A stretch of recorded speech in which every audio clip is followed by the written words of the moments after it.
Welcome to the SatSignal, the newest Bitcoin show on the Unemployable network. Today, we are joined for the second time by none other than Tony Yazbeck. Guys, this was a sensational interview.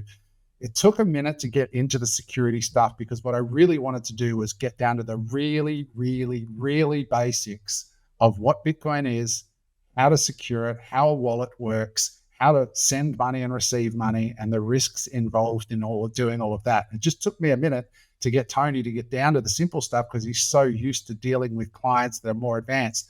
When we got there, I think you guys are going to love it. And then what we did after we talked through that, we kind of pivoted to talking about a sovereign life and our personal experiences of escaping countries that we felt were choking us and, basically stealing our life force, and what our actual real life experience has been of letting go of stuff and moving into a life of sovereignty, freedom, possibility, and fairness. And I think you guys are going to absolutely love it. So please stick around all the way to the end of this one because it just gets better and better and better. And I think it's actually quite life-changing for many of you if you get through it all the way. As always, drop a like, drop a comment, and most importantly, subscribe. The links to everything are below in the resources, in the comments, whatever it is below the video. Other than that, enjoy the pod, and we'll see you on the next one. Welcome to the show, Tony. This is your second appearance with us here on Unemployable. How you doing? Good, man. Great to see you, Adam. How's it going? Really well. Whereabouts are you in the world today? Well, right now I'm landing a few more days in Cypress. And and then headed back out. Okay, fantastic. Tony, the reason we've asked you back and you've agreed to come back is because we've just launched this new channel, which you can see. It's called the SatSignal. We've given it a name. It's all about Bitcoin. I love it. Yeah, the more we talk about Bitcoin, the number one question, or certainly one of the top three questions we're getting over and over and over again is how do you buy it? And how do you secure it? And so I've said to my audience, look, I happen to know a guy who's probably the number one security expert in the world, and he's coming on the pod this week. So they're very happy to hear from you. For those of you who didn't watch the first interview that we had with Tony, I'm going to put a link to it in the description. Tony's got an incredible story.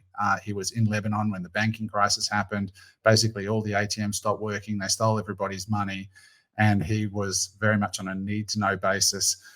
So we're not going to go back over that story, but he basically has been a full-on Bitcoiner, but he's also a internet Bitcoin security expert. So we're super privileged to have a Tony here to talk about it. And he runs a company called The Bitcoin Way, and they specialize in helping people to properly secure their Bitcoin. So Tony, where do you want to kick this conversation off? Like, how do you normally start a discussion with people who are worried about this subject? Maybe we can take a step back and talk about the difference between real Bitcoin, fake Bitcoin, paper Bitcoin, and then the importance of self-custody, what the problem is, and then we can talk about how we actually solve it. Yeah, that's a very good question, Adam. I mean, I guess the number one place to start is to have an open mind into accepting that we have something new in the world now. This is no longer a theory. It's no longer a myth. It's real and it's not going anywhere. And it's called Bitcoin. And Bitcoin essentially, completely redefines the rules. It doesn't, modify existing rules. It changes them completely and implements its own. So it requires an unlearning of, old habits that, have been instilled in us since a very long time, which, when it comes to money, revolve around the belief that we always need a third party in order to custody our money and to manage it and what have you. All of that goes out the window, thankfully, with Bitcoin, because as has been proven over and over time again, there's massive counterparty risk when you employ third-party custodians with regards to your finances, because you very quickly realize that whenever you do engage their services, that money is no longer yours. And you are, playing by rules that you can't control. And if things go bad, well, you are the casualty of these bad decisions. And those will not stop. The fiat system, once you take the time to understand money, you also very quickly learn that it's a scam. Fiat money is a Ponzi that we've been led to believe, rather duped to believe, that had value. And so The conversation usually starts there so that you don't come into Bitcoin thinking it's a get rich scheme, that it's something that you're going to buy and sell to make more dollars or euros, all that stuff. That's not what the end game here. Bitcoin is about freedom go up. It's not about making more dollars or euros or any other fiat currency. It's about regaining control of your time and energy and living life on your own terms, where you no longer need to ask permission from anyone. If you want to send value across borders, irrespective of the amount, you can do it. It's a 30-second process. The amount is irrelevant, whether it's 100 or 100 million, it's done. And so it's a game changer. It's a massive, massive game changer. But in order to really win in Bitcoin, you must learn how to use it properly. And that is the one thing that seems to petrify everyone, because it comes from the world of technology. And most people are not comfortable in that space, which is a valid concern.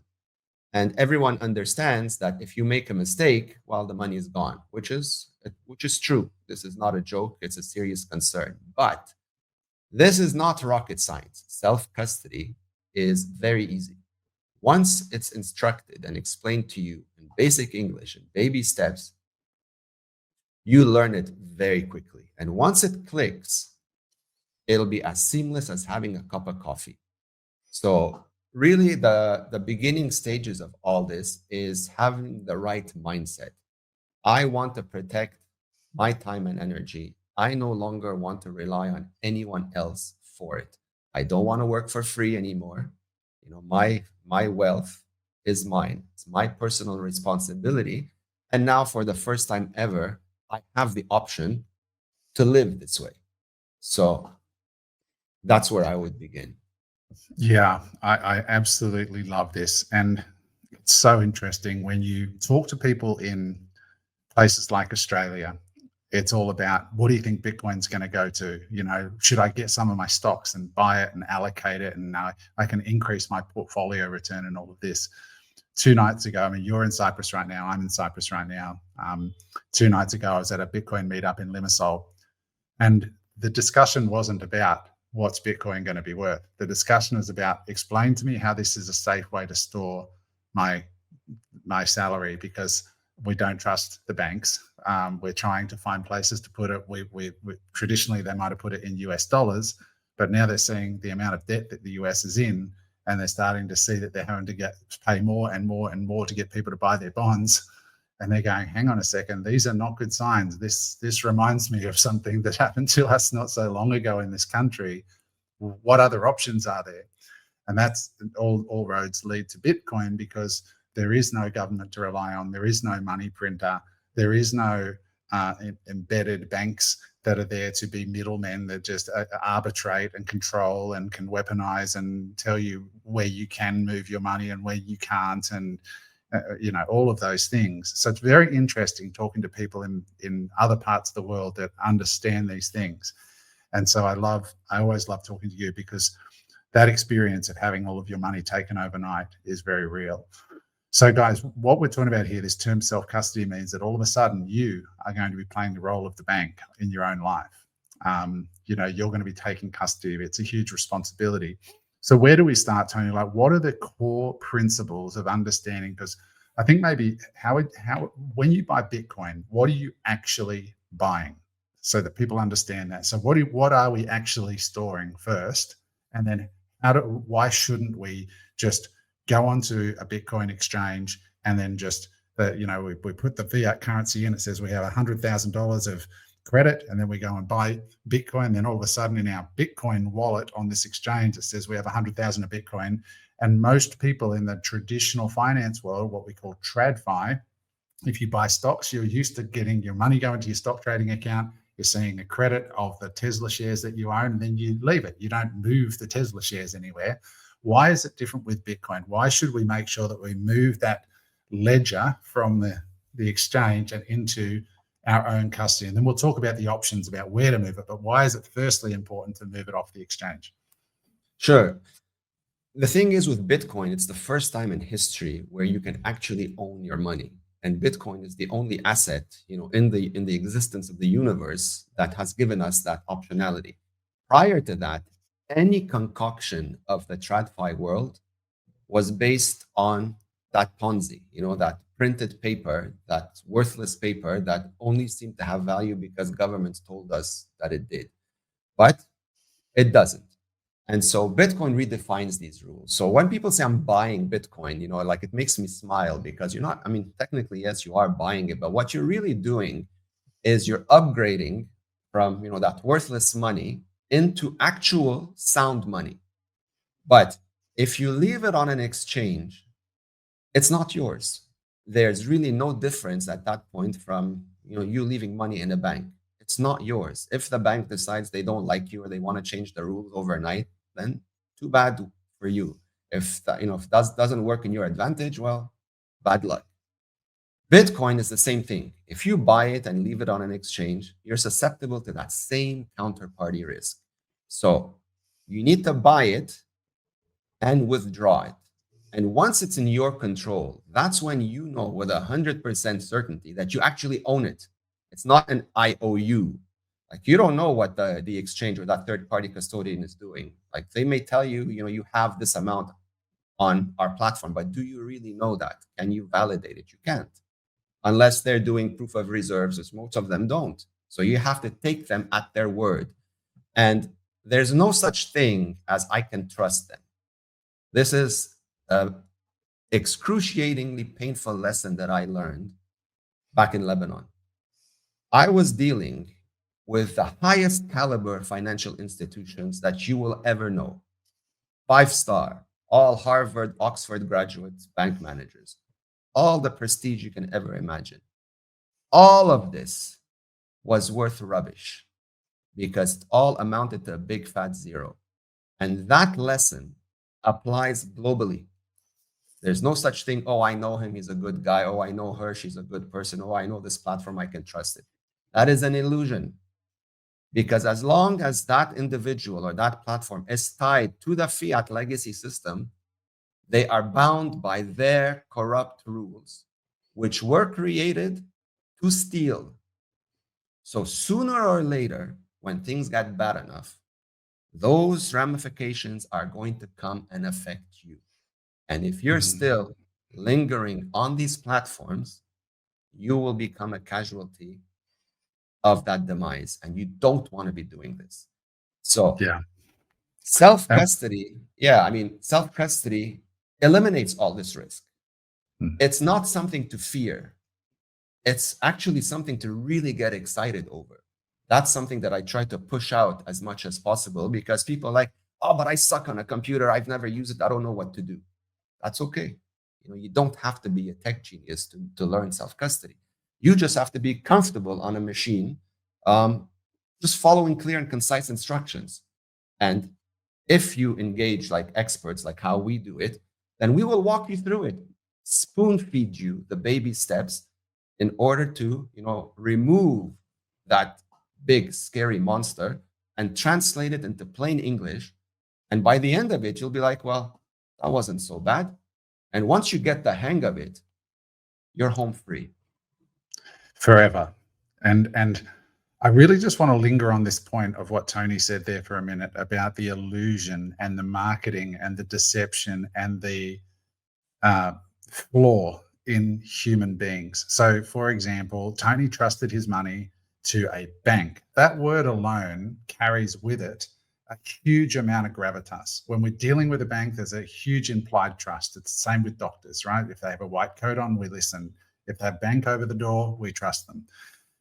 FTX, right? Sam Bankman-Fried, before the collapse, this guy's now in jail, but a week before the collapse, he's on stage with former presidents. He's sponsoring Formula One cars driven by Lewis Hamilton.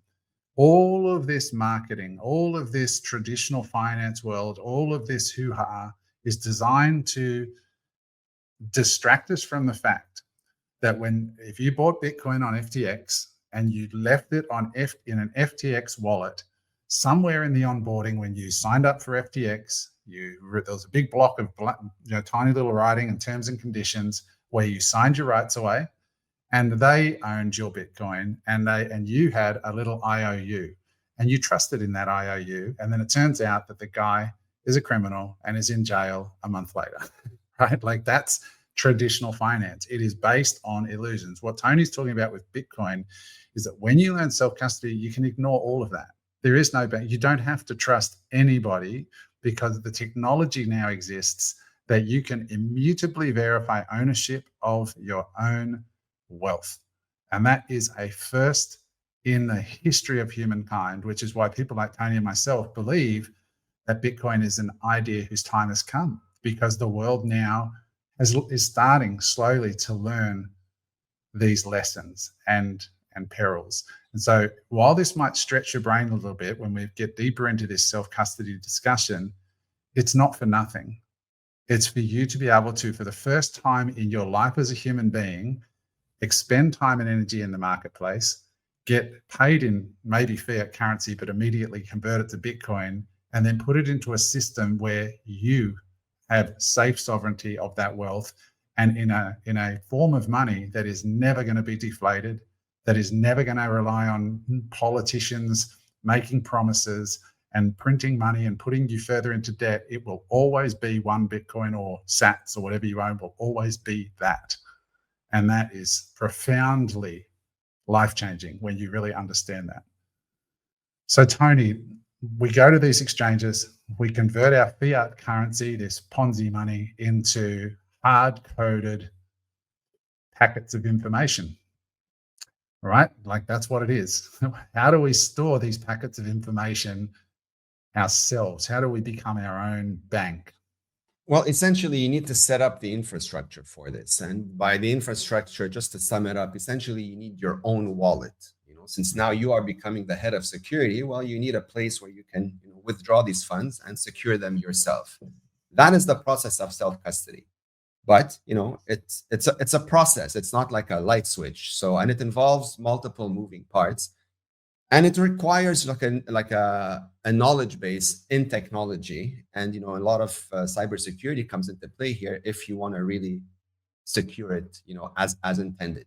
This is what we do here. I mean, we've curated this process. We know it inside out, and we continuously fine tune it. Most people don't come from this world.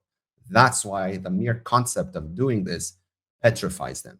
So we teach the skills. You need to become familiar with encrypted vaults, air-gapped wallets, Bitcoin nodes, UTXO management, disaster recovery. All of these right now may sound like foreign alien terms. But again, once they're explained to you, it's like one synergetic movement that happens in about 60 seconds, and it's done.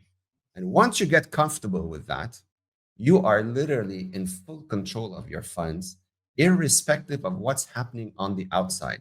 So it doesn't matter what politicians say. It doesn't matter what governments threaten. It doesn't matter what anybody does. When your Bitcoin is in your custody, there is no force in the universe that can remove it from you. And that is extremely powerful. The only thing that can make you lose those coins is you. If you make a mistake, if you get complacent, if you're just not being responsible, then yes, you become the risk. But that's a very easy thing to overcome. And it becomes like a nothing burger. Once you do it enough times, it's like almost as seamless as having a cup of coffee. Like you don't think twice about it, you just do it. And once you live on that standard and you experience that level of freedom, there is no going back. I haven't set foot in a bank in over 6 years. I don't miss them. I want nothing to do with them. And in fact, in my head right now, when you live long enough, in Bitcoin, you almost forget that fiat exists. You're like, it's almost as relevant as a typewriter or like a candle in a world of electricity and, modern tech. I find that here in Cyprus, like almost nobody banks. They're all using Revolut and they're using alternative. They don't care about banks. It's really interesting. Like it's a whole different world, and there's more and more Bitcoiners every day. So let's classify like some of these levels of security, because I want to get into some of the nitty gritty. So somebody's gone and they've signed up for Coinbase or one of these platforms. Coinbase, by the way, is I think one of the riskiest places to be for a number of reasons. One is because it's a honeypot, meaning that everybody knows there's lots of money on Coinbase exchange. If you're a hacker and you're looking to take people's money, it's the old saying, if you want to get the money, rob the banks, right? Like, it's where the money is, right? So in the crypto world, the bigger the exchange, the more sexy it is for hackers. And so that people on Coinbase report getting daily multiple calls, phishing emails, people trying to steal their assets because they're on Coinbase's ledger. And just a week or two ago, Coinbase got hacked again, and customer details were taken, and hackers are then selling those lists to other hackers and all sorts of shenanigans. So what's the first thing that most people do that want to self-custody that's not correct? So they might go and buy a Trezor, and like, how does a Trezor work, and why is that not enough or not a good idea? Like, what are some of the most common forms of taking it off an exchange that if you went onto YouTube and you saw somebody giving you advice, what would they tell you to do, and how does that work, and why isn't that the best? Okay. That's a very good point you bring up, and I'll address it in the simplest way possible. There are a lot of products out there on the market, all right, and that claim to do whatever it is that they claim. When you become or plan to become your own bank, this is not a side project. It's not an afternoon activity. This is serious. Our mindset going into any self-custody is, that Bitcoin already is the world reserve currency. Like, it's already worth billions and billions of dollars. That is the approach we take when we secure it. So we are not flippant about the products that we use or the methodology just to get things done. We are extremely OCD about every aspect of it because we understand that this is a once in a lifetime opportunity to secure generational wealth. And you want to make sure that you are always at the bleeding edge of everything you can do security-wise to minimize the risk of loss. And that can only be done, by someone who comes from that world, either the tech world in depth or cybersecurity in depth, because, that's the world, that's how their brain functions. So there's a lot of details involved in this process that if you don't come from this space, you won't even consider or think of. We do. And so when we recommend products, we're never going to just go here, buy this and that because they have a promo or they have a discount. We don't care about any promo or any discount. This is not the time to be taking shortcuts and looking for a deal when you're protecting your entire net worth, right? You want to be sure that there is, as little risk as possible. So when it comes to hardware and software, for example, we only focus on open source or verifiable source Bitcoin only devices that are fully air gapped, meaning they will never ever touch a computer no matter what. The seed phrase will be, created offline and secured offline forever, and that's just one aspect of it. Of course, we deploy other advanced configurations to that setup so that the seed phrase isn't like your single point connection to the wallet. So if ever it gets compromised, you wouldn't need to worry that your funds would be stolen. They couldn't be. Same thing pertaining to all of the hardware that you're using. We give strict recommendations as to what you should be looking for in terms of hardware as well. Again, so that you're not taking any unnecessary risks with all of this. And we put it all together. So we guide you into how to configure each and every single element. And at the end of it, you pretty much know you have a bulletproof and airtight setup that you can sleep well at night knowing that your funds are safe and that the risk of loss are as close to zero as you're possibly going to get. The problem in this space is that everybody wants to get into Bitcoin. And so a lot of services offered in the Bitcoin space are offered by individuals that have zero tech background. And that's a big one that I see, especially on services that offer collaborative custody. None of these guys, or most of these guys, have a tech background. Most of them come from TradFi. And so when they start helping clients, their objective is to get them in and out. So we get clients that come to us with a certain setup, that is using products like a Ledger or a Trezor or like some of the most horrific recommendations. Where did you get this from? Well, so and so told them to me, or they gave them to me for free, part of the package. Do you understand? These are the dangers that I see because individuals don't know. So they go somewhere expecting to receive good advice. So on the surface, it seems like good advice, right? But when you compare it to someone that actually does come from the world of tech and cybersecurity, you very quickly realize, like, holy shit, this is I'm living in a straw house versus a bunker for my setup. Yeah.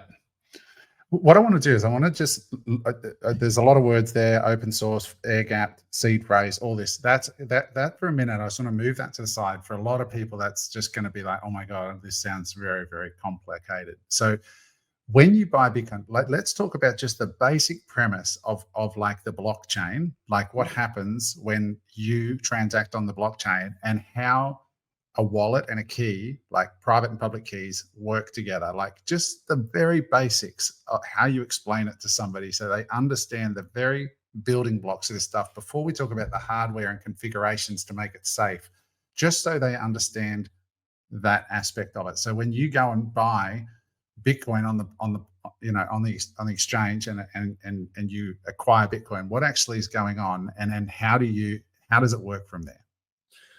Well, there's 21 million Bitcoin, right? Mm-hmm. Nobody can change that amount. Mm-hmm. So whenever you buy whatever amount it is on the exchange, well, you're taking a part of that 21 million that is never going to increase.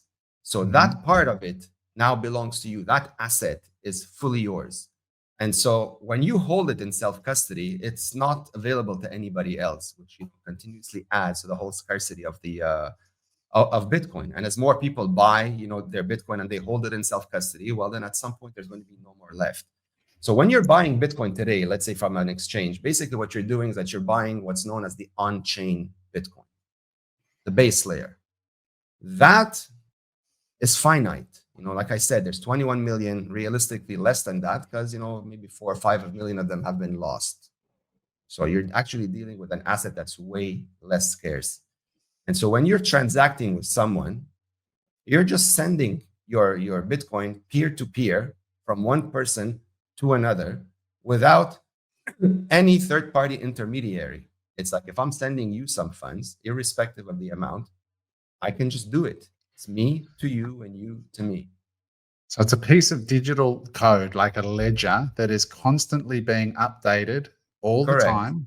And that ledger, so when you go to a bank and you deposit money in, the bank is keeping this ledger saying, all right, it's plus here and minus there, right? This is what's going on. I'm just trying to get to the very basics for people to understand what a bank's role is fundamentally is to keep track of, if you send $100,000 here and I want to buy, some services off Tony, I transfer $5,000 over to Tony, then it's a credit on Tony's side and a debit on my side.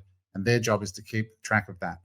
What the Bitcoin ledger does is it says that wallet has this amount. And if that wallet transfers to that wallet, it gets indelibly put into that ledger. And that ledger is verified by a network of computers globally, which is called the Bitcoin network. It's thousands and thousands of computers that are updating constantly, just tracking who owns this and who owns that on that ledger. Is that a fairly accurate? Yes, that's spot on. And you can trust this ledger. So, yes. When an amount leaves from one end and goes to the other, it's actually gone. Whereas in a bank, they can concoct all sorts of creative mathematics around the money that you think you have in that account, which is why it's worth nothing. And unlike a bank, where it's this central point of failure that's keeping the ledger, with the Bitcoin network, there's thousands and thousands of computers all over the world. So when people say, oh, if electricity goes down, well, if electricity goes down globally, everything's screwed anyway. But like electricity could go off in Australia, the whole country.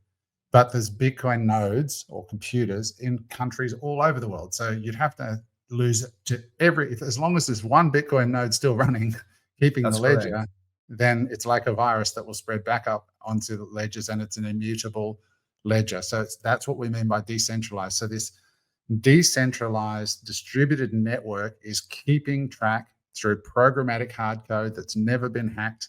And there's a huge incentive, some would say, to hack, but then again, there's not, because if you hacked it, you would devalue the value of what you stole and straight away, which is kind of part of the magic. But in order for value or an update to this ledger, so that wallet that's owned by Tony, if he wanted to send $100 to my wallet, he needs the keys to activate that transfer of value to me, correct? Correct.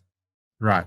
So so I hope everybody's following this. So all you're doing is, instead of having a bank in the middle, you have no bank, and you have a piece of code that was set in motion in 2009 that has been continually having more and more verifiers or validators coming onto the network to validate the code and these transactions. It's never been hacked. It doesn't rely on a bank. It's globally distributed. It's fair. There's no middlemen. The only people getting paid are the miners to verify the transactions in small fees. But now you've got this international ledger. Nobody controls. Governments can't get their hands on it. Nobody can get their hands on it. And so now it comes down to, okay, I grab Tony, and I think Tony has all this money, and I put a gun to your head and say, move the Bitcoin, right? How do I stop that happening? If you've got keys, how do I stop that? How can I not force it out of you? Well, I mean, you can't really speculate on the mindset of an attacker. So there's no such thing as 100% bulletproof solution. Okay, I mean, there's many ways to mitigate these risks, but from a technical perspective, if you don't give up the keys, right, there's no way on earth that these funds will ever move. So, and just for the people, what are keys? They're not physical pieces of metal that we stick into a special digital device. It's a private key that's generated by your air-gapped wallet, the signing device, that authorizes the sending or withdrawal of the funds from your wallet to another destination, another Bitcoin wallet. So let's break that down. So you got a wallet that creates a string of numbers that authorizes the transfer of value out of your wallet, and that's called a key. Correct. This is what people most commonly known as the 12 or 24 words that they need to secure. That is your private key. Okay. That's attached to your wallet. So this is why it's imperative that you don't lose these words or have them fall into the wrong hands, because if they do, and that's the only thing you have associated to your wallet, then yes, the funds will disappear in 60 seconds. So if I transfer 1 Bitcoin from my wallet, I put it in, I have to put in my key to transfer it. It's now in your wallet. It's sitting in the wallet. Nothing can be done with it, moved, whatever, unless you've got the code to move it, the seed phrase to pass it on to somewhere else. Yes, when you want to send it to me, you're signing it with your private key, the ones that's generated from your signing device. So it's your 24 words. When I receive it, if I want to send it, then I need to sign it from my own device, which has a whole other set of 24 words. So every individual has a unique set of private keys. I'm asking these questions as a newbie, right? So the seed phrase, this 12 words or 24 words. How many words is it? It's 12 or 24. 12 or 24. So you got 12 or 24 words that you can keep in your head, and we'll talk about steel plates and things in a minute. But let's say you've got these 12 words. Those 12 words give you access to the wallet, correct? Correct. And then the wallet generates a string of numbers to authorize the transfer, correct? Correct. Yes, it signs the transaction. Signs the transaction. Yeah, so the seed phrase gives you access. Yeah, it authorizes the transfer because it just validates that yes, Adam owns this amount of money that he wants to transfer from point A to point B. He can prove that it's his because he's got the key now to sign that transaction. And so that's why without those keys, without those words, if nobody has them, the funds just stay. So in the same way, if you lose those words, the money is technically not lost. It's still on the blockchain. You just have no access to them. You've just locked yourself out of accessing these funds. So this is why the security aspect of Bitcoin self-custody is important. And that's the part that scares folks, but it really isn't scary at all. It's just getting used to it, and then once that happens, it's a nothing burger. So you have your seed phrase to get access to the wallet, and then once you get access to the wallet can give you signing authority to move it on. But without the seed phrase, you're in trouble. So it's super important that you remember the seed phrase. So I'm guessing that the safest way to store a seed phrase is in your head, because then it's not in the physical universe anywhere. Is that correct? Well, some people might argue against that's a bad idea. I'm not a fan of memorizing it either. If you believe in methods to extract data from your brain. So, or if you have an accident, if you have an accident, you hit your head and you can't remember. So what do you do? Do you buy a steel plate and you punch it in using one of these steel plates? Titanium plates are one of many options where you can, mitigate these risks. We have other, ways of sort of creating redundancy, via encrypted channels and what have you, that you can give to folks for safeguarding in case something happens to you. And you can do that, without any worry, because, it wouldn't be the only piece of the puzzle that they would need. Should if one day somebody decides to become a bad actor, they would hit a dead end. They would still need other components. So there's many ways to mitigate that risk, but at a very basic level, you're absolutely right. You would take these 24 words that are generated offline. That's the key. It needs to be generated offline, and you secure them that way. So I steal our titanium plates. You can have multiple copies of these plates. Put them in different jurisdictional places just for your own redundancy. But at a very basic level, that's all you'd need. But from a security perspective, you don't want to rely just on the words, which is why I mentioned earlier that there are advanced ways to not keep the words as the sole link to your wallet.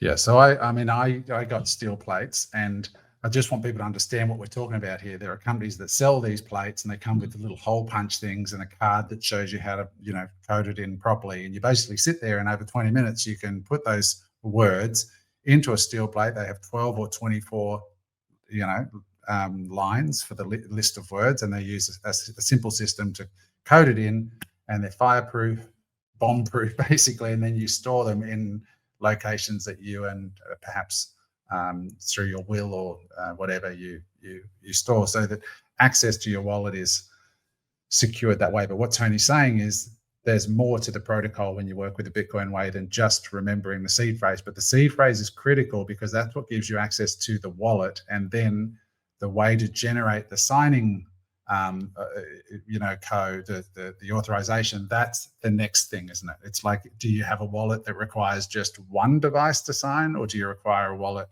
that requires several keys to sign? So maybe you could talk like the next part of the transaction.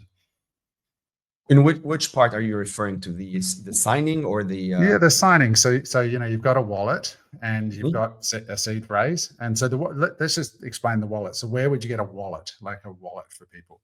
A hardware wallet you can hardware wallet you can buy from very reputable manufacturers. I mean, we recommend some of the best ones that we test. And like I said, we only focus on open source and verifiable sources. Something, companies like Cold Card, for example, Foundation Passport, those are really excellent products when it comes to that type of hardware wallet, because, it's got the secure elements. You can trust it. The code has been verified. There's no funny business going on. And they've got everything that you need to really go the distance in terms of the security level. And so we use those. What happens if those companies go broke? Does it put the wallet that you've purchased off them at risk? Does it render it useless? No, not at all. And that's the beauty of this whole thing, is that it's product and brand independent. So you can start with brand X today. It can blow up. You can lose it. The company can go out of business. It's not where your money is stored. As long as you've got the moving parts, like your seed phrase, for example, that can be restored on any hardware device in less than 30 minutes. So the hardware. So it doesn't matter. It doesn't matter. Hardware is always independent. I asked this question to point this out to people, that in the Bitcoin world, it's the seed phrase, right? And the hardware, the company that you use to get the hardware could go broke. Trezor could go broke, and you're not going to lose your Bitcoin, right? It stops supporting a device. Correct. And that's especially important for people that, let's say you have to leave in an emergency and you can't take anything with you, or it's been stolen. Mm-hmm. You don't have to worry that your money is gone. As long as you have access to the moving parts, like the seed phrase, and no one else other than you has access to that, everything can be restored in under 30 minutes, irrespective of the hardware that you initially started with. That's extremely powerful. And it doesn't really matter where you are, around the globe. Same process, under 30 minutes, you're back in business. Mm. It's very powerful. Like I at this meetup, somebody brought up about, why is it so important why is Bitcoin so exciting to, people who have this situation. In Australia right now, we see, property investors just getting taxed to death because the government's, like in Victoria, the government's going broke. And so they're just like hiking land taxes up, and all this sort of stuff. And the problem with these types of assets, although they've been great long-term assets normally, is that these jurisdictional assets that can't be moved, if you've got a building and the government wants to start taxing you, well, there's nothing you can do. They can double the land tax tomorrow. What are you going to do? Like, you can't move the building. It's there. It's on land owned by the crown. So, you just sit there like a frog in the water, same as the fiat system, and they just keep turning it up until you're boiled. Whereas with Bitcoin, if you don't like it, you can just walk out of a country literally with nothing in your pocket and a seed phrase in your head and go, like, somewhere that's where your money's treated better, where your wealth is treated better. You can just go to that place and start living there, and you don't need anybody's permission. It's very powerful. If you're free, that's if you're where free you to max it. realize. Yeah, that's where you realize where you own nothing in this world. Nothing's really yours unless you have an army to protect it. As to go back to your example, you have a building or a piece of land. If people come to you with guns and tell you to get out, like, what are you going to do? You're going to show them a piece of paper with your name and think that's the end of the story. I lived through this. I know this happens when things get bad enough. So now they're doing it with taxes. Wait until things get progressively worse. Then who knows how that plays out. So unless you have an army bigger than the one that's going to, at some point come and visit you, then you have no choice. You have to give in or give it up, which is essentially having it stolen from you. And so Bitcoin redefines these rules. No one can take it away from you, no matter what they say, as long as you don't lose the moving parts, the private keys that connect your funds to your wallet. End of story. So, guys, we just had a little bit of a tech error. So if it feels like a hard cut here, it's because we lost contact and had to start again. But Tony, I appreciate you going to the real basics here, because what happens is, as you well know, as we're talking today, Bitcoin is knocking on the door of an all-time high again. And just for fun, I'm going to say we're at 107,000 US dollars, because I know in 10 years we're going to look back and laugh about how the fact we thought $100,000 was a big deal. What happens in a bull market is a lot of people just start buying Bitcoin, and they really don't understand it. This is their very first time, and they're the most vulnerable. So that's why I really appreciate you going down to the basics. So where we are, guys, just to recap. So you have this thing called the wallet. You can acquire it using a number of different methods. But the access to that wallet is the seed phrase, 12 or 24 words that you can put in your head or you can put onto steel plates. And as long as you have those things, you can, move jurisdiction and move place. And if your wallet blows up or whatever, you still have access, and the wallet simply signs transactions, enables you to move Bitcoin out.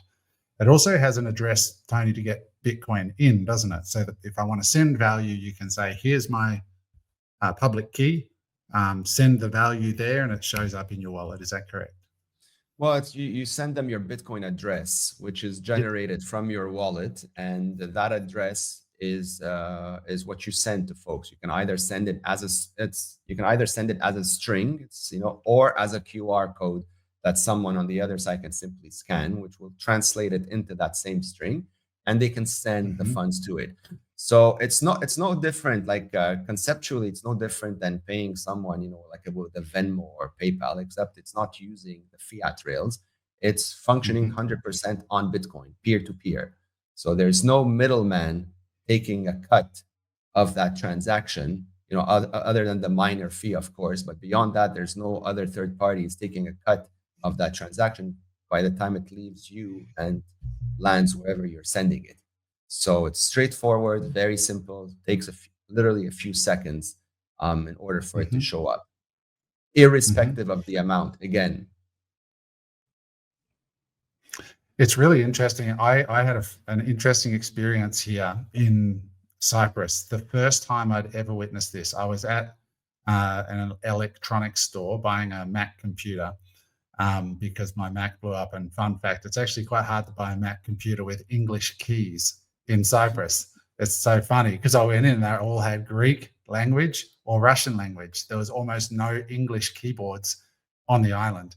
Anyway, I found one and I'm lining up at the shop, and the guy behind me in the checkout line was on a call, and he was like, yeah, I'll send you over 2 grand, just send me your wallet address. And he sent $2,000 of Bitcoin while he was waiting in the line to do whatever he was doing. And I'd never seen in public somebody transfer that. He was like 22 years old, 23 years old. And I think he was on, from what I could hear, just on the phone to a colleague in Dubai. And they just transfer value that way, which was so cool. And he said, and moments later, the address arrived and he just punched it in, opened his wallet on the phone, sent out the value and moved on. Crazy. no, this is crazy, and this just highlights that Bitcoin is no longer isolated to a bunch of cypherpunks or a limited number of people. There are millions of folks around the world that understand this now. Cyprus Mm. is very forward thinking. It's one of my favorite places to come and visit occasionally because people here are starting to get it, especially like the younger crowd. For them, it's like it's like the thing to do now. It's no longer like, oh my gosh, should I not? No, this is what we have to do in order to preserve our money, because Bitcoin is a savings. Like a lot of people still think of it as an investment, but it's not. It's a savings technology that appreciates in value. So I mean, if you want to consider that the investment side of it, fine, but it's your savings. So instead of saving your money in a bank in worthless paper, you actually save it in real money that is money that appreciates in value. And so sending it peer to peer, that's exactly what you saw. And once you start living on a Bitcoin standard, I see this regularly because I mean, I guess I'm surrounded with people that are familiar with Bitcoin. Like it's been a while now. So for us, it's You travel the world. When I sat down with you yeah. the I mean, first time in Nicosia, you're like, yeah, exactly. So like I travel regularly to either meet folks, to talk about Bitcoin, to make presentations and what have you. And in that circle, everybody's doing it, So that's why I say at some point you live in this space long enough, you forget about the fiat world. You're like already living in the future. And you wonder like, why is everybody else still not here? Like, why would you deliberately put yourself through hell when the option to live like a free human being, it's right there. It's like mhm. it's right there waiting for you. Anybody can hop on. Yeah. So from a security point of view, just for the listeners, when I describe that story in a store, the sender of who's saying, hey, I want this $2,000 from you, he's just sending me a string of numbers, which are Mhm. fine because that's a sending address, right? So that if that string of numbers falls into the wrong hands, it doesn't matter because it's only to put money into that wallet, correct? Correct. It's a deposit string. So he just Correct. cut and paste that deposit string, opens his Bitcoin wallet, says send, pastes in that address and hits the amount that he wants to send, and then hits send. And then depending on whether he's using the Lightning Network or whether he's using the Bitcoin network. Maybe we could explain that to people. What is the Lightning Network and what's the Bitcoin network and what's the difference? But basically, just paste it in, and then a few moments later or a few minutes later, that guy's wallet on the other side goes bing, $2,000 of Bitcoin has just arrived in your wallet, and they move on with their day. And there was no bank in the middle. Correct.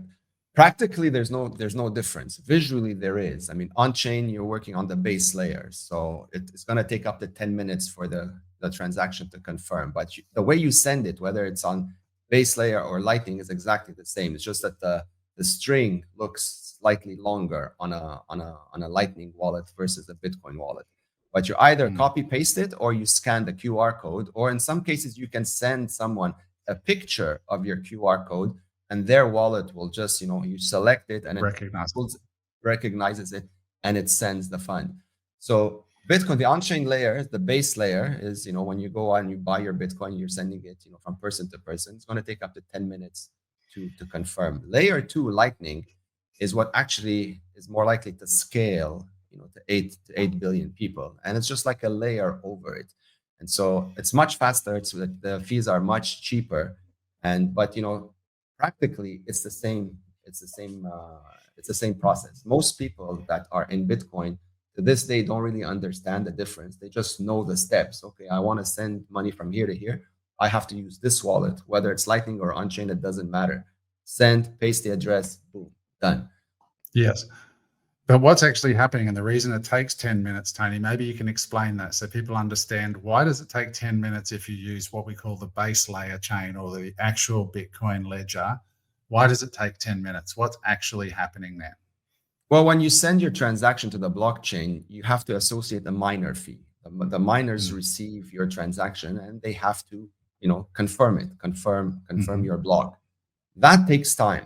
And to speed it up really depends on how much you allocate to your fees. So on any wallet, there are usually 3 default settings: slow, medium, and fast. And obviously, if you want to save money, you keep it on the slowest link, but that'll take potentially a very long time, depending on how busy the traffic is on the blockchain for your transaction to get confirmed. And you have to have it confirm at least once to be able to use it. So you might receive some Bitcoin to your wallet, but as long as it's not confirmed, you can't spend it, you can't use it. So the longer you wait, the longer you can't spend those funds. And that's where the mining fee comes in. So when you're sending funds from point A to point B, generally speaking, I always recommend folks to put it as fast as possible, just so that when the miners receive it, of course, whoever pays the most is incentivized to get confirmed first, and they process the transaction, gets confirmed in a block, boom, those funds are now available to be used by whoever has received it. So this is the really, I know this for you is it's easy, but it's really important for people to understand what's happening here. So a wallet on the Bitcoin network sends a packet of information to the blockchain, and that packet of information is then received, but it has to be acknowledged by a node that's mining Bitcoin and verify that this wallet address that is sending the money actually has that on the ledger, has that credit. Right? They actually own this stuff, right? Before you can send it. And that requires a Bitcoin miner to verify that using a computer. And then once it's verified, it is then written into a newly produced block on the blockchain, correct? Well, no, it goes through a node first for the verification and then goes to the miner for confirmation. So it's okay. two separate processes. But yes, fundamentally, you're right. They check to make sure that the funds, are actually exist. They're yours. You have, all that sort of like compliance stuff on the blockchain is all, taken care of. And then based on the fee that you've set, the miners will, confirm your transaction, and now it's available to use to whoever the recipient is. Right. And the reason there needs to be a fee, guys, is because Bitcoin is a proof of work network. So there's real energy required by these miners to run these nodes and run these computers. And what Tony's saying is the more that they're prepared to pay, the faster that they will process the transaction. If you decide to say, hey, I'm not in a rush, and the other party's not in a rush, they're probably going to put that transaction when there's a lower demand of other, like when the demand on the network is lower, then they'll slide your transaction in at that point. So they basically use technology to prioritize the transactions based on demand. So it's kind of very, very cool how it works. And it's easily verifiable. I mean, you can easily go to the mempool.space website to see what the fees are at any given time. So when there's like little traffic, the fees will be extremely low, and when there's a lot of traffic, they'll go up, slightly higher, and so you can sort of decide when you want to send, if you're in a rush or not. But ultimately, there is a fee to pay. Yeah. And for people, just for ballpark, like what are these fees? Let's say you want to send $1,000. What sort of fees roughly would there be? Pennies. High speed pennies. Yeah. Pennies. Right. And it doesn't matter if you're sending 1,000 or 1,000,000. when the fees are low, the fees are low. So it's not like it doesn't really like scale, so to speak, because the number that you're sending is very big. If the fees are low, costs you nothing. And unlike the banking apparatus, there's no advertising. There's no $10 million a year bank salaries that have to be paid. These are just distributed miners all over the world. We don't need to put money in the pockets of all these middlemen and all the rest, right? Yeah, so basically you're cutting out all the thieves and you're going straight from point A to point B, right? So that's where your fees automatically disappear. You don't have to pay them because there's nobody taking a bite out of your transaction as it makes its way across wherever you're sending it. So very cheap. And I interviewed Prince Philip of Serbia a couple of weeks ago, and he said that the turning point for him as a Bitcoiner is that when China blocked Bitcoin mining, imagine that I think they were doing 40% of the validation and mining out of China at that moment in time, right? It was a huge thing. And then China said, no more Bitcoin mining. Now, imagine in traditional finance, all of a sudden, 40% of the banks got shut in a day, like in one political decision. There'd be because of the interconnectivity of TradFi, the whole world finance world would collapse. Right? You'd have Lebanon on a global scale. On a global scale. Bitcoin, no problem. All that happened was the miners moved out. They reallocated. We now see countries like Bhutan mining Bitcoin using their natural resources there. We see countries like El Salvador with their volcano mining that they're going to be selling volcano mining bonds shortly. So basically selling bonds to the public to raise funds to put Bitcoin mines next to their volcanoes and harvest energy to validate transactions for the Bitcoin network. So you can't kill this thing. It's incredible technology that you could shut down something like China and doesn't even blink or make any difference. Yeah, and that's something that really needs to be cemented in people's understanding of Bitcoin, that you cannot stop peer-to-peer technology. Like peer-to-peer is almost as like the wind blowing. Like, how do you stop it? You just can't. Yep. And so energy will always move to where it's treated best and where it's cheapest. So China banned it. I don't know how many. They didn't just ban it once. They banned it like 3, 4, 5 times. And what happened? Absolutely nothing. It just relocated to different places and, TikTok, next block, 10 minutes. So this is truly revolutionary. This is why it takes a minute for people to really understand all the vectors and complexities to it, because I always laugh when people say, you can't touch it. It's got no value. I said, you can't touch the internet. What's the internet worth?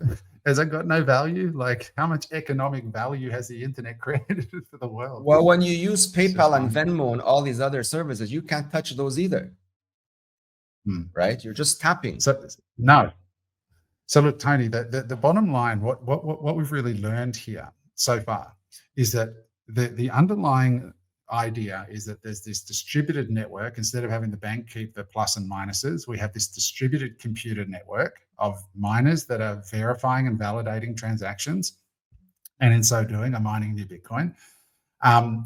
And we have this wallet, which has a seed phrase, and then the wallet has an address to send into if you want to receive keys, and it signs transactions if you want them to go out. And then that's the basics. But then on top of that is the security protocol, right? There's all these different methodologies of ways to secure the seed phrase and access, particularly the outbound access from a wallet. So first of all, making sure you don't lose access to the wallet entirely. And then secondly, making sure that the way that you validate outbound transactions is the safest. And that's where the Bitcoin way comes in and says, all right, let's go deep on this. And I love what you said. And this is where there's the opinion, right? There's this opinion and that opinion. You got to find the right fit. I had just interviewed a guy before you who, is 22 years old when he first bought Bitcoin. He's 30 now. He bought $5,000 of Bitcoin on paper back in 2015 in a McDonald's car park. And they gave him paper Bitcoin, basically a code. He drove home, put it in his wallet. Today, that's worth $750,000. So people listening to this now might think, why do I need to go through all this? Because Bitcoin's a beast of an asset that very likely will 10x from here, in my opinion. So you're saying you've got to get this protocol right. So that's where having a meeting with you guys and what does your service actually do? Like if I sign up as a customer, like what are you doing with me? Are you doing one-on-one calls with me, and then you're giving me a list of things I need to buy, and then together we do a Zoom call like this and you step me through? Is it a group class? Is it a what is it? How's it No, work? it's absolutely not a group class. We all our consults are one-on-one. Everything is personalized, per your needs, requirements, and what have you. But essentially, we walk you through the entire process, starting from the very basics all the way to the end. So our objective here is to make you as comfortable with Bitcoin as we are. And we're extremely good at this and very successful at it. So we break it down into baby steps. This is where we starting with the proper setup, the prerequisites. What's the hardware that you need? What's the software that you need? What's the structure that you need? Is your computer okay? How's that set up? Is that accounted for? All of these little details that genuinely matter, since now you are becoming the head of security. All of these things are important. And so we make sure, first of all, you are aware of what these things are, and we help you lock them down and stay on top of them diligently forever. Like you develop like the eye to spot, what's good, what's bad. And we continuously train folks just to make sure that they don't forget any of this stuff. If there's anything new in the space that comes out, we notify you. We have private signal groups with everyone that we work with one-on-one. So we're in touch with you 24/7. Anything important in the world that you need to know about, that's the first place we will notify you. If you have any comments or questions, you can reach out at any time. That eliminates the need to guess or wonder or be anxious about anything. If you're not sure, just don't do anything. Drop a quick question in the group. Someone from our team will respond. Happy days. And so we also make it crystal clear that there are no stupid questions during any of these calls. Anything on your mind, you're welcome to ask. Even if you think it's silly, ask it anyhow. We welcome it, because that's the only way you're going to remove these creative demons that you have in your head, potentially about self-custody. And eventually, it'll be like a smooth tide. You'll be sleeping well at night. Yeah, this is no big deal. My money is 100% safe. I know how to use it. No one can take it away from me. Life is good now. And this is when you genuinely start to appreciate the freedom aspect of being in control of your money for the first time ever. So we save you weeks and months, potentially even longer, of do it yourself. If you're not the type who's going to watch a video and try to learn it and try to do the trial and error yourself, if you don't want to do this, if you're not comfortable with this, you don't have to.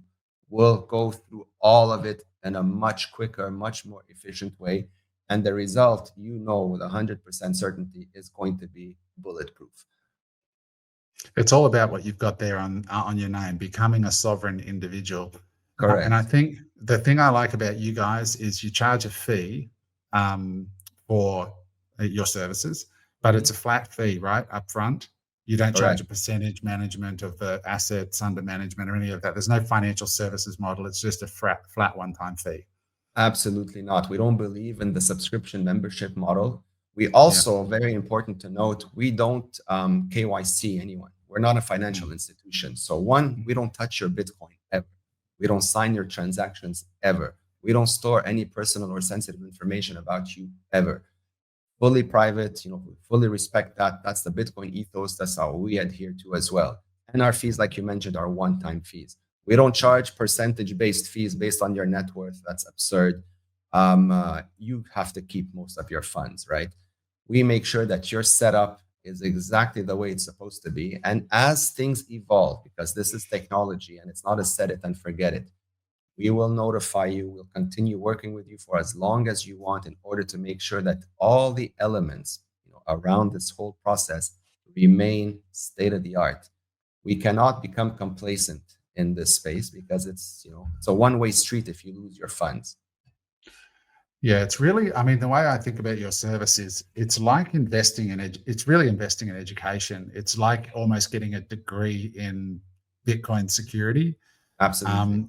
and that's the way to think about it. Like if you were going to go and, I've made money out of commercial real estate, but to learn it, I went and hired people and I went and did courses, and I've got the information forever. But you make that investment into your knowledge, and then you have it, and you can't lose it, and that's what you're paying for. And I think that's really a great way to think about it, rather than going, oh, I'm only going to buy $10,000 worth of Bitcoin, and I don't know what your services cost, but let's say it's $5,000 or whatever it is. I have no idea, but don't think of it that way. You've got to think about it long term, over securitizing the value of this asset for your family long term, and that's how I think about it. That's spot on. That is exactly the right mindset for it. It's an investment in you.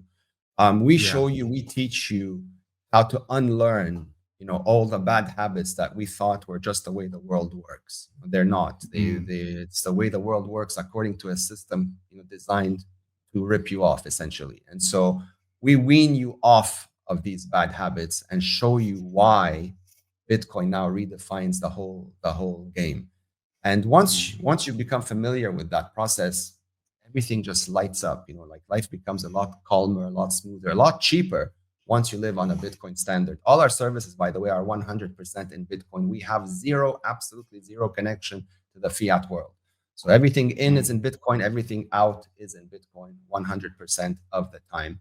And all our services are around the path to self-sovereignty. So we break them down into 3 stages or 3 priorities. The first one, of course, is making sure your money is safe. That's the whole prospect of Bitcoin and self-custody. And then we can move on to cybersecurity, where we focus on protecting your online activity, your privacy, protecting essentially the devices that you use to manage the Bitcoin, make sure that's, you're on top of that game. We also go deep into de-Googled privacy phones for people that, want to protect themselves in that way. And then we also have Plan B residency services that if you're not happy where you're living, you think your government's gone completely, off their rockers, you can move into places where they value you as a human being, Bitcoin friendly, freedom friendly. You live on your own terms. We handle all of the logistics. There's nothing for you to do other than show up. And it's a great opportunity. In any case, we meet you in person at all Plan B residency locations and walk you through the entire process. So all the services that the Bitcoin Way offers are one-to-one. You're never left to your own devices. You have us on standby 24/7 for whatever it is that you need, for as long as you need us. And we will always keep the lines of communication open for anything that you need to know. Yeah. So I love hanging out with you, man. Like, I describe myself as a Bitcoiner and a freedom maximalist now. And do you disclose like where you're based or not? I didn't want to dox you before, but you don't disclose the country that you're in. No. And anyhow, I'm always on the move. So, like when you live the sovereign lifestyle, I make fun of the concept, like own nothing and be happy. Yeah. That's very true. I own nothing. And, I'm very happy because now I've realized that you don't need much to be happy. So it's funny, Tony. It is funny because so many people are like, oh, that's such a bad thing. Actually, when you're a Bitcoiner, it's a good thing. So, you know what I mean? Like you can just sort of travel at will. But there's this whole movement, like, there's nothing tying you down anymore. You don't have to worry about, my house, my car, my this, my that. If you want to move, you can live anywhere you want. If you're sick of your apartment, you can just go somewhere else, and you just move from place to place. It really redefines freedom. And like I said, once you get a taste of that lifestyle, it's incredibly empowering and almost impossible to give up, because you have the sense of, like this weight has been lifted off your shoulders that you've been carrying your entire life, thinking that you have to do this in order to secure your finances and your future and all that stuff. All that is complete false, Tony, you're preaching to the choir. I did a video on my Instagram the other day where I was just walking along the beachfront here, and where I am is probably not quite as free as where I know you personally, so know where you are. I think you live in perhaps the most free place, one of the most free places in the world, which is beautiful. And we talked about this at the coffee shop, but I did a live on my Instagram where I was expressing this exact thought, like a year ago, I had all this stuff in my life and I just sold everything. And I've got 2 suitcases.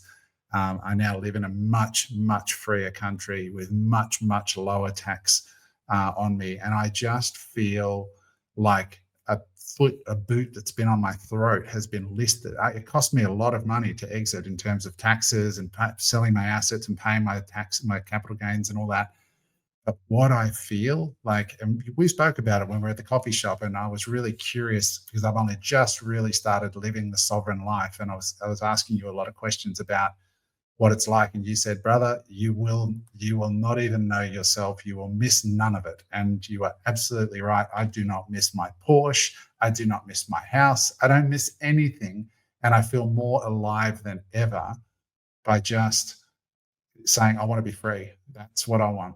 And Bitcoin is freedom. And so I really value people like you that have sort of shone a light on a different path. And I appreciate you, mate. So thank you for coming on and sharing that.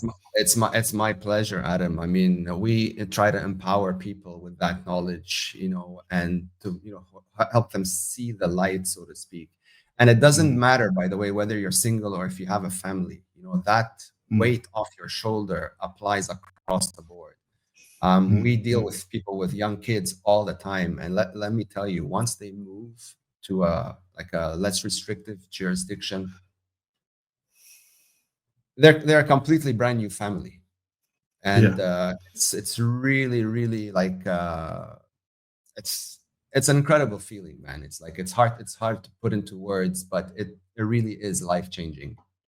You don't realize, you don't really realize how oppressive it is. Like, I was getting depressed living in a beautiful place, and some people might argue it's because you're greedy or you got a mental health problem, whatever. But every month I would get up and look at how much taxes I was paying. And it just was a sense of unfairness. It wasn't that I couldn't afford them. It wasn't that anything else, but it was like, I'm one person. I'm a healthy person. I'm probably less likely to be on the healthcare system. My footprint on the public services is less than anyone else, and I'm contributing more than anybody else. And it wasn't until I really said, you know what, I've had enough. And then when I moved, the feeling of this, it's just in every aspect of your life. You just feel, you go to the fuel pump, you do this, you do that. You're worried about getting censored. You're worried about, that when you go and buy this thing, it's being taxed to death. And then you just go, the liberation, man. I just for the listeners, I know I put up a post the other day about it. I had 120,000 views of it in 48 hours just talking about this. And there's such an appetite for it. For the listeners, just before we roll tape, I've got a charity event coming up. It's an online event with 100% of the money going to charity. And I've asked Tony whether he'll come on as a guest speaker to specifically talk about sovereignty, not about Bitcoin, but about sovereignty and the options that there are around the world for single people and families to locate to jurisdictions that are honor freedom, And so Tony's going to come in and share some of that knowledge, and I'm sure you probably get some clients, because I've honestly referred, I think, 10 families to my immigration lawyer here in 4 weeks. It's just crazy, the appetite for that. And so I hope that you're able to help people find their freedom again, because that is the nature of human spirit. Absolutely. It's like almost weaning off a bad drug addiction when you're stuck in the fiat system. It's just sucking the life out of you. And once it's painful, I guess you can call it painful to break free. But once you're off that addiction, it's almost like you're reborn, and you start viewing life with a completely different lens. You're not stressed, you're smiling, you feel good. Just life just feels like it's just been upgraded significantly once you're in full control of everything. You're no longer tax cattle, right? Because that's what the fiat system essentially turns us into, are just tax cattle. And if anyone just takes 2 minutes to think about it, and you calculate how much taxes you pay, if you're paying 50% or more or around there, well, then that means half the year you are working for free. How does that make sense? I was just saying, the minute I moved, I got 3 days off a week because I no longer have to spend those 3 days working for the government. There you go. There's no hands in your pockets, constantly stealing from you every direction you take. And there's a lot of jurisdictions, by the way, out there now that are embracing that concept of freedom and are not harassing and coming after people to milk them. So don't think you're stuck. No one is stuck. Absolutely not. It's just you have to make that decision. And that's usually the hardest step. But once you do it, everything flows. I spent a year watching people like Tony. And the more I listen to people like you and that they're out there, and I'm going to these meetups and I'm traveling and I'm going to some pretty weird places, man. I'm loving it. I went to all these cypherpunks and the Honey Badger conference in the Baltics and all this sort of stuff that I'm booking for. It's just, I feel like I found my people, like I found my tribe, my soul brothers and sisters, you know, that are just on a different. Absolutely. I mean, this is where you start seeing the beauty in this world, right? When you are in a position to do whatever you want, you just attract what's positive and you just let go of all that other rubbish. You just like disconnect from it. And at some point, like myself, you like it just doesn't exist anymore. You're already living in the future, in the world that you want to be in. And that happens very quickly, much quicker than most people realize. It's just taking the first step. You know, it's like almost like you've never been to the gym. So just the thought of it, like, is very daunting. But after the first, second, third time, you start looking better, feeling better, and now you're hooked to that lifestyle. Same thing, except this one is exponentially more powerful because now it's your entire life that is free. You're no longer suffocated. It's like you know, you've been living very suffocated, and now you can actually breathe. Like it's very hard to put into words, but I mean, I'm sure you can understand, you know, the message I'm trying to portray. And I hope your viewers also can sort of like connect and resonate with that message. And it's not all just touchy-feely, because there are some people going, oh man, this is a bit touchy-feely, but come on, look, just get a compounding interest calculator out for all you capitalists out there that want to know the math, and just put in, okay, I've got $500,000 tied up in my shitbox out in the outer suburbs of nowhere in Australia. If you give up on the idea of home ownership and just let that 500,000 compound at 40% a year for the next 10 years, just do that math and see where you end. If you can just give up your addiction to the Australian dream, right? For me, it's the Australian nightmare, but for a lot of people, it's still the Australian dream. It took me, but it's easy to say having been through it, you know, and we all go through it in different ways. You were forced through it. I went through it a different way, but in the end, you realize stuff just owns you. And you don't own the stuff owns you. And well, the thing is, the red flags are everywhere. If you're living somewhere where things are progressively getting worse, like unfortunately, like Australia, such a beautiful country, but you know, unfortunately infected with that hell that is, you know, every week there seems to be like some horror story out there. This is a bad sign. This is why I say, like, if you're living in places like this, move. If you have the means or the ability to do so, I strongly urge you to consider leaving, because usually these things end in a very, very ugly way. I know this from experience. And when it breaks, it's going to break instantly. There's no progression to the collapse. I woke up literally overnight and it was done. I didn't have time to prepare. You know, nobody gave me a warning. Nobody sent me a message. Nobody gave me a letter. I just woke up. I'm like, here, deal with your life being completely blown up and you own nothing anymore. Oof. If you want to hear that full story, guys, I'll put a link in the description to the first interview with Tony, where we go right through that story. And I ask him the question, what do you actually do when you wake up the next day and there's literally no money in your bank account? Like, what actually happens next when an entire country that happens to? It's a fascinating story.